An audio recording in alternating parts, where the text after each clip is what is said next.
In just a moment, CBS will present its weekly program of the world's outstanding thrillers, Suspense.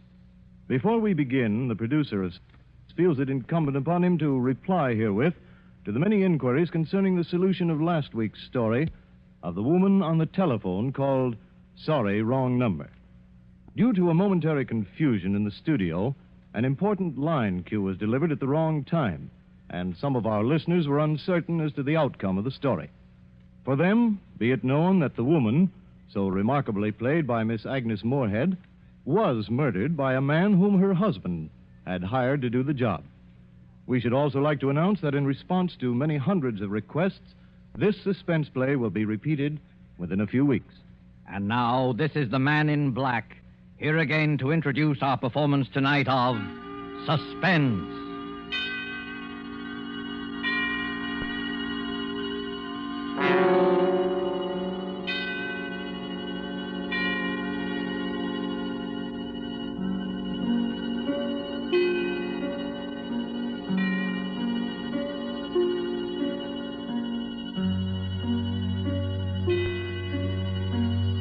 Our stars this evening are two distinguished gentlemen from the Hollywood sound stages, Mr. Donald Crisp and Mr. John Loder. Mr. Crisp and Mr. Loder are here to enact for us a strange and startling drama in which they, in the interest of justice, made use of an unusual method to wring a confession of guilt from a criminal. The story is by Rupert Croft Cook and is called Banquo's Chair. And so, with Banquo's Chair and the performances of Donald Crisp as Sir William Brent and John Loder as Arthur Grange, Sir William's friend who relates the story to us, we again hope to keep you in suspense.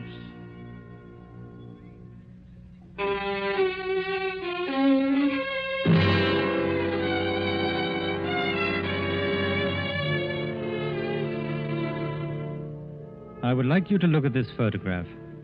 It's the picture of Sir William Brent, ex-head of the English Criminal Investigation. I knew Sir William well, and he always terrified me. Not in the sense that he was brutal or evil. He was none of that. But look at that cold face, particularly his eyes. When he looked at you, you flushed with guilt. Every misdeed you ever committed in your life floated over your face. A glance from him made you feel as if you were stark naked. He saw you with all your defenses down. Sir William was the scourge of criminals, coldly unemotional, utterly without fear or passion. He tracked them down mercilessly and never lost a case. There was no feeling in him, no pity, no hate, nothing but terrifying, cold intelligence. And he was deadly to everyone he went after. I'm going to tell you about his last case, a case that, well, even recalling it sends real shudders through me. I swear it's true. I saw it with my own eyes. I wish I never had. I witnessed it in all its dreadful details. One night at the club, about 11 o'clock, a boy came up to me. Telegram for you, sir. I ripped open the envelope and read the telegram. Dear Arthur, will you come and dine with me at Turret House, Sydenham on Thursday? There will be several guests, and I think I can promise you an unforgettable evening. It was signed by Sir William Brent. I was annoyed. I don't like to receive telegrams so late in the evening, and Sir William could easily have phoned, unless he didn't want to go into details with me. I decided to phone him.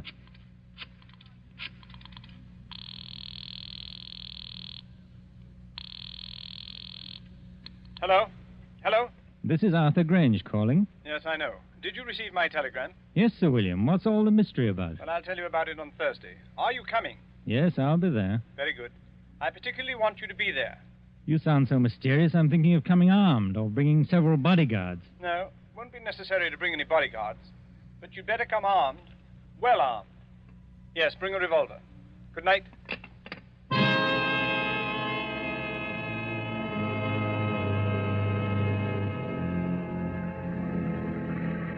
Early Thursday evening, I made my way to Turret House. A windy November rain slashed at the streets. Turret House is a huge red brick, unpleasantly somber mansion, an ugly product of Queen Victoria's time. There it squatted, back of the road. almost hidden to view by several dripping pine trees. The neighborhood had known better days. I walked up along the unkept path until I reached the great oaken door. I let the knocker fall once or twice, and the door opened. Good evening, Mr. Grange. I was waiting for you. Hello, Lane. Nasty night, sir, isn't it? There's not much warmer in here. There's a fire in the dining room, sir. Whatever made Sir William move into this drafty dungeon? Oh, we haven't moved in, sir. It's only temporary. Sir William just rented. We still live in the West End. Oh, I see. Have any of the other guests arrived? Yes, Mr. Grange. Miss Stone is here. Miss Stone? Yes, the mystery writer. This way, Mr. Grange. I'll show you to the dining room. Sir William will be down shortly. Oh, hello. I'm Roberta Stone. How'd you do? I'm Arthur Grange, an old friend of Sir William. Yes, I know. I've read some of your mystery stories and enjoyed them very much. Thank you, Mr. Grange. Just what is going on here tonight? I don't know. Sir William sounded awfully mysterious. But then, I've known Sir William for a long time. He never lets anyone down. If anything, he understates. I know. He told me to come armed. He told me the same thing. Here's my gun. I must admit, I've never fired it in my life. Well, this house is certainly a proper background for anything unpleasant. It's already been the scene of a crime. Oh? What crime? Murder. A particularly unpleasant one. Really? I must say the murderer couldn't have picked a more ideal spot. Isn't it a fact? You know, I once wrote a story of... Good evening, Roberta. Yeah. Arthur. I'm glad you're both on time. Hello, Sir William. Hello. A nice apartment you have here. A sort of mausoleum and dining room combined. You're a bit afraid, aren't you? Of course not. Why should I be? Your eyes give you away. What's all this about? You invite us to this godforsaken dungeon and tell us to come armed? Don't be upset, Arthur. I'm sure you'll come out of this all right. You mean we may be in some danger? Naturally, I wouldn't tell you to come armed otherwise. Who is this other guest, Sir William? There are 2 more guests. But first we'll have a drink, and then I'll tell you both all about it. Lane, Yes, Sir William? will you serve the drinks? Yes, sir. Now, I'll tell you what's going to happen tonight. This house, Turret House, was the scene of the Sydenham murder. A very famous case. Yes, I know about it. That's right. No offense, old man, but wasn't it the only case you never solved? You're wrong, Arthur. I solved the Sydenham case, but I couldn't bring the criminal to justice because of insufficient evidence. You mean you knew who the murderer was? Oh, yes, of course. It was the nephew. The police knew it, too, Then why in the world didn't you bring the case to a conclusion? because the nephew had an absolute and unimpeachable alibi. To have arrested him would have meant a waste of time and money and a release in the end. Besides, according to English law, a man discharged can never be arrested again on the same murder charge. Well, this is all very fascinating. Has it anything to do with our being here tonight? Yes, Roberta, it has. In a short while, the nephew, John Bedford, will be here to dine with us. And, oh yes, the victim, Miss Ferguson. What? Well, wait. You mean Miss Ferguson wasn't actually murdered? Miss Ferguson is quite dead, has been dead these 2 years. You mean you're going to have the body of Miss Ferguson here at dinner? Oh, this is a little too much. If you'll excuse me, I'll dine elsewhere tonight. Not so fast, Roberta. Perhaps you'd better wait until you hear the rest of the story. This promises to be a very gay dinner. Oh, yes. Now, as you both know, I've never lost a case, except the Sydenham murder, which will be finished tonight. Now, I'm an egotist. I don't believe there's a criminal in all England that can outwit me. As a matter of fact, I've resigned from the criminal investigation for the sole reason of trapping Mr. John Bedford. It's hard to believe. Well, I told you I was an egotist. No criminal has beaten me yet, and no one ever will. You have an awful lot of patience. Infinite patience. I devoted 2 years to this case, and now that my moment of triumph has arrived, I wanted to have some witnesses. A writer who will record the event, and an admirer who will applaud with awe the trickiness of my scheme. Well, if it's as gruesome as I think it is, I won't be here to watch it. Oh, yes, you will. Horror has a way of fascinating and hypnotizing people. Besides, Arthur, you'd be ashamed to run out now. I'll stay, of course. So will I. Good. Now, before I tell you my scheme, let me first acquaint you with the details of the murder. Exactly 2 years ago tonight, Old Miss Ferguson.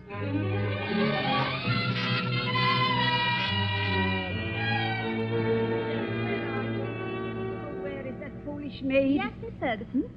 Why don't you answer when I call? I was in the kitchen, ma'am. It's after 10 o'clock. You should be on your way home. I was just about to leave. Has my nephew called? No, ma'am. Mr. Bedford hasn't called since yesterday. I told him he couldn't come in, just like you said. I don't ever want to see him again.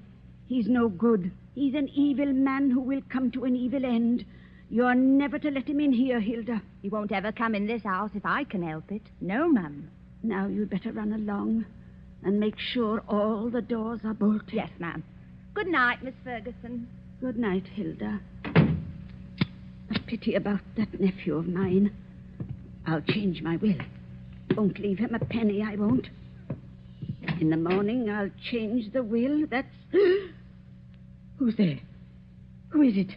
It's I, Aunt Martha, your own affectionate nephew. What are you doing in my house? Oh, you're not at all pleased to see me.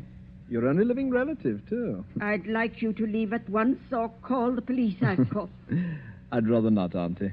I want to have a talk with you. You don't want to talk to me. All you want is money. Yes, Auntie, I do want money. And lots of it. You've got all the money you'll ever get out of me. You won't even get a penny after I die. I'll see to that. Perhaps you'll appreciate the value of money after you've worked for it. You know, Auntie... You're wearing gloves. What are you up to? I've made up my mind. What are you doing? Keep away. You're an old woman. All that money's no good for you. You can never use it. I'm young, and money means life to me. A rich and gay life. You're old, and you're going to die soon anyway. No, it can't be. You're not going to do that. Yes, Auntie, I am. You don't want to live anywhere. You're lonely, you're sick, and you're old. I'm going to do you a favor. Nobody can hear you now. I'm your heir. Your only heir, Auntie. Your next of kin. The estate is going to be mine. All of it.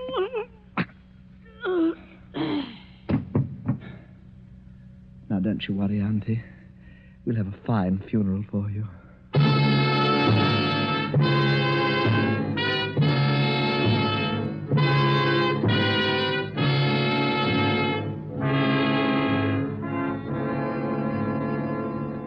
That's pretty much the way old Miss Ferguson was murdered. Oh, how ghastly. Hilda found the body the next morning. I immediately went to work on the case. All the evidence pointed to John Bedford. Everyone believed he committed the crime. He almost admitted it himself. I had him brought to my office for questioning. Oh, hello, Bedford. Come in. Thank you, sir. How'd you do, Sir William? Cigarette? Oh, thank you. Well, how does it feel to kill your own aunt?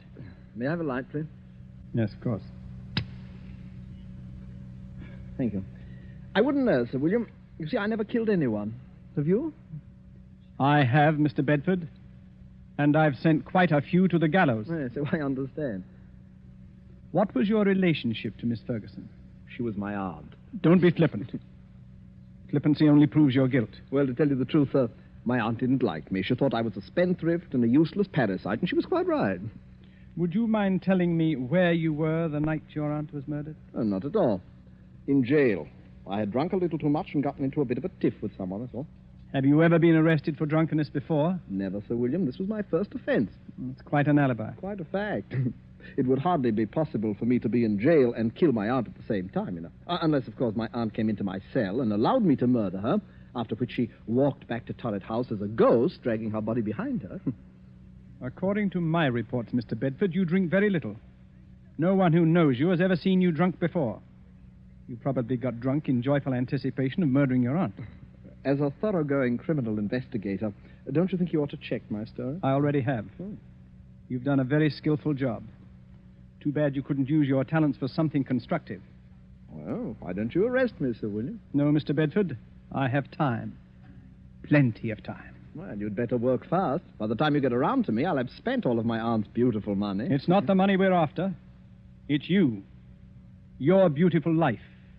Good day, Mr. Bedford.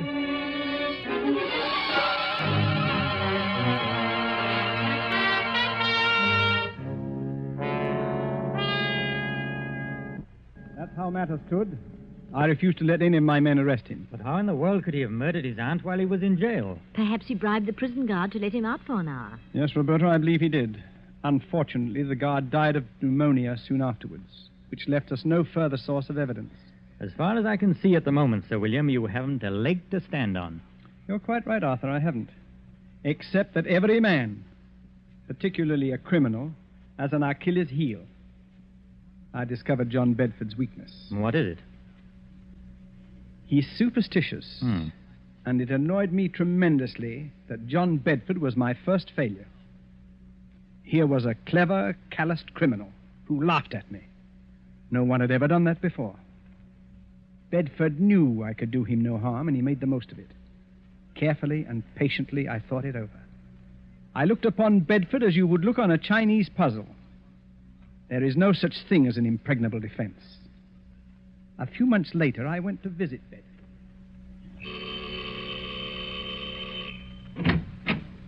Well, Sir William Brent. What a surprise. Won't you come in, please? Thank you, Mr. Bedford. Well, I'm honored to have the great Sir William Brent pay me a visit. You're not after any more clues, I hope. It gets rather tedious, you know. No, not at all. I know when I'm licked. Well, I don't want to appear smug, sir, but everyone has his Waterloo. Would you have a drink? No, thanks. I suppose you're curious about why I came here. Well, I'd hardly imagine it was a friendly visit. On the contrary, it is. You see, I admire brilliant people, no matter what their calling. Oh, you're very flattering, Sir William. I've resigned from the criminal investigation. I'm a private citizen now. Yes, I've heard about that. Most people misunderstand me.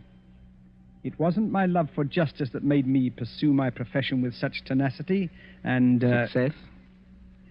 With the sole exception of your case, of course. It was a game of skill to me, my wits against all comers. I lost in your case. But then we've all got to lose sometime, haven't we? I don't believe you, Sir William. You're still out to get me. Well, there isn't much of a chance, is there? I'm afraid not, Sir William. I've kept out of trouble so far. Knock wood. That's an odd habit for a man like you, knocking on wood. You're not superstitious, are you? Huh? Of course not. Just a habit since I was a child. I see. Well, now to the reason for my visit. I noticed in the papers that you're looking for a tenant for Turret House. Oh, yes, I am. I'd like to rent it. Well, the scene of the crime, huh? Well, of course, why not? There's no harm in it. As a matter of fact, I'll let you have it very cheaply.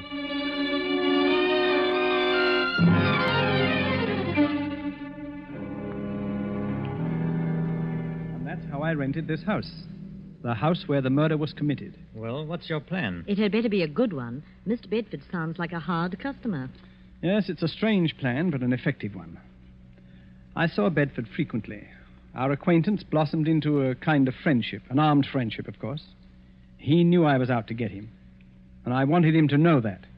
He's vain, very vain. And this game intrigued him. I also learned that he was very superstitious, although he denied it vigorously. Tonight is the anniversary of the murder, and tonight Mr. Bedford dines with us at 8 o'clock. It's nearly 8 now. Now, this is the plan. You know May Wakefield? Of course. She's the famous Shakespearean actress. That's right. During dinner, she will enter the room in the precise likeness of Miss Ferguson, the murdered woman. We, of course, will pretend not to see her. We remain outwardly unconscious of her. Only Bedford will be aware of her presence. I believe Bedford will confess. I'd imagine he'd keep away on this night, especially if it's the anniversary. He's giddy with success. And also, the fact that Roberta Stone, the famous writer, is here with us tweaks his vanity. He'll be here promptly. Oh, I don't like this. Well, this is just like one of your stories. It doesn't become you to be frightened. Oh, I won't run away. Well, there's one more thing. During dinner, the electric lights will be switched off at the main, and candles will be lit. Oh. We must have the correct atmosphere. You understand now? You're not to see May Wakefield. She doesn't exist for us. Is that clear? I'll look right through her. Oh, it gives me the creeps. That, I am sure, is our Mr. Bedford. The appearance of John Bedford suddenly made the whole scene grimly real. He was a tall, well-built man in his late 30s, immaculately dressed and perfectly groomed. At first sight, his face seemed pleasant enough, But on closer scrutiny, his gray eyes were hard and cold.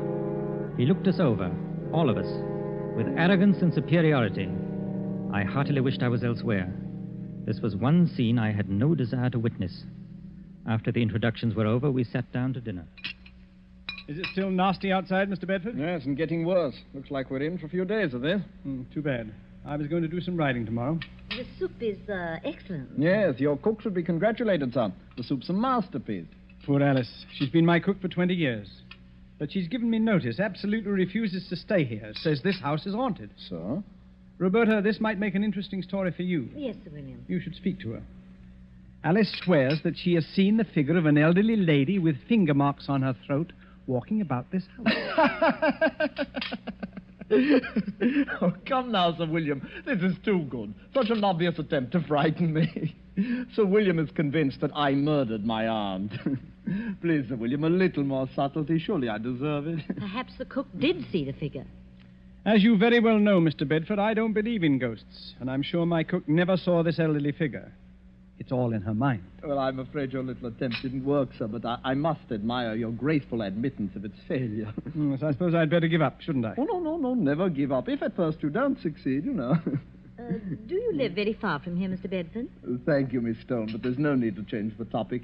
I hope you find this game as amusing as I do. I'm sorry, Mr. Bedford, but this isn't my idea of pleasant dinner conversation. Oh, we'll talk of pleasant things then.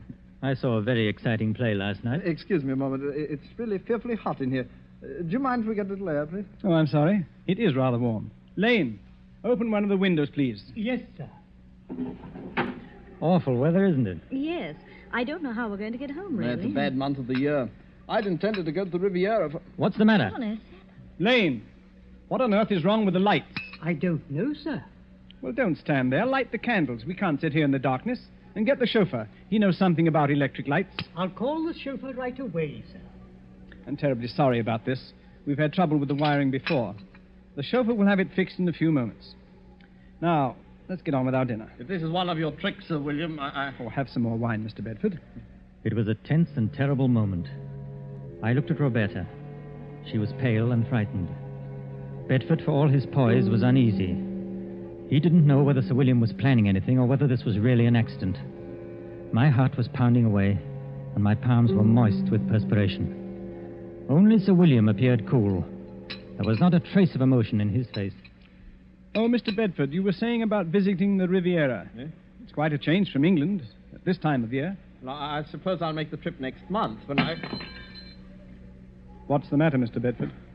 Nothing at all. I wish we could have some light. Rather difficult to see. Yes, I'm terribly sorry this had to happen just at dinner. Have a little more wine, Mr. Bedford. Yes, thank you. The figure of a woman had entered the room. She had come in silently, like a ghost.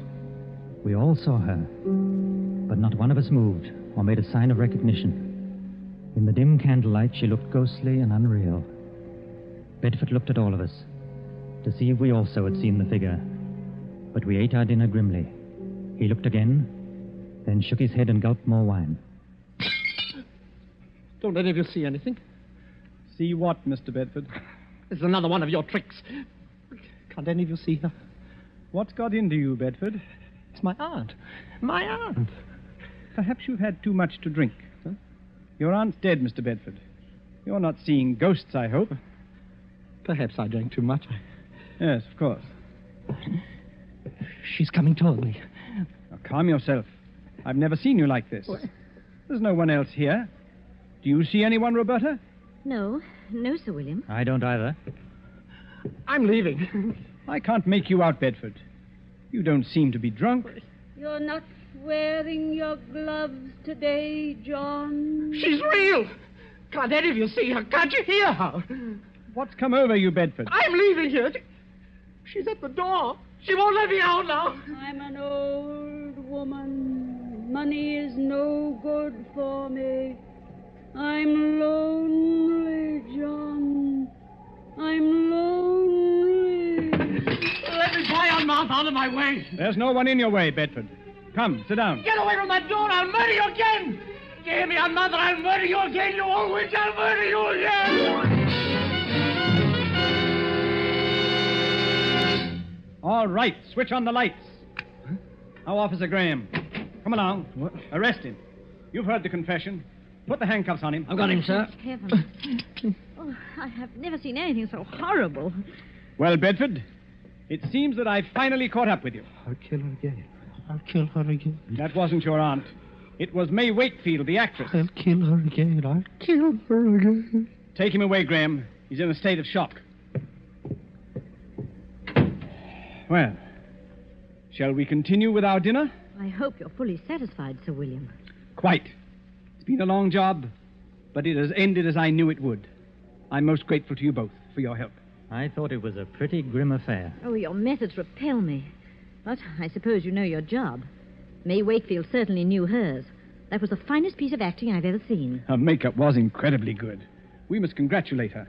She's probably gone to her room. Lane, Yes, sir. please call Miss Wakefield. Miss Wakefield, sir? Yes, the lady who's been assisting us this evening. Well, I'll look for her, sir. Yes, tell her to come down and join us. We have a fine dinner waiting for her. Excuse me, sir. This telegram came a little while ago. I didn't want to disturb you during dinner. Oh, yes, let me have it.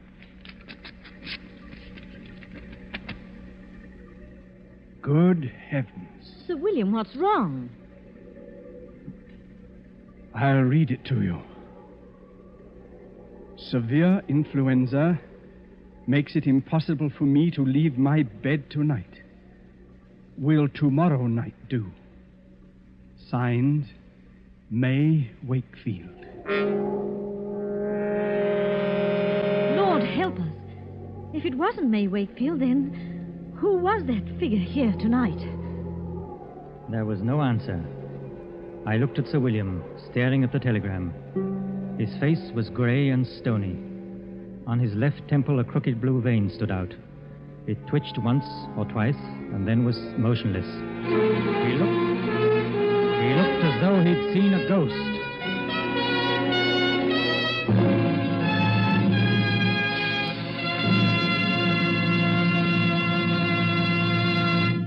And so closes Banquo's Chair, starring Donald Crisp and John Loder. Tonight's tale of Suspense. Now you may want to make a note of a change of time in these programs. Beginning next Tuesday, Suspense will be heard a half hour later, or 10 to 10:30 Eastern War Time.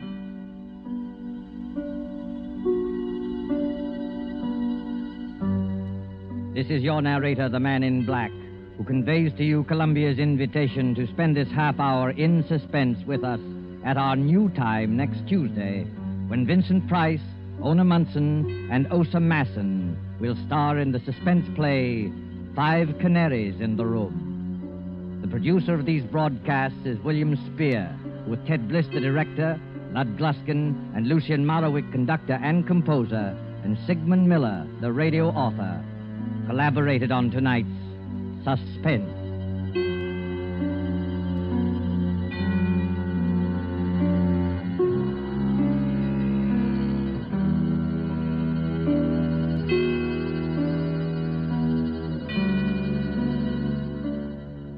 This is CBS, the Columbia Broadcasting System.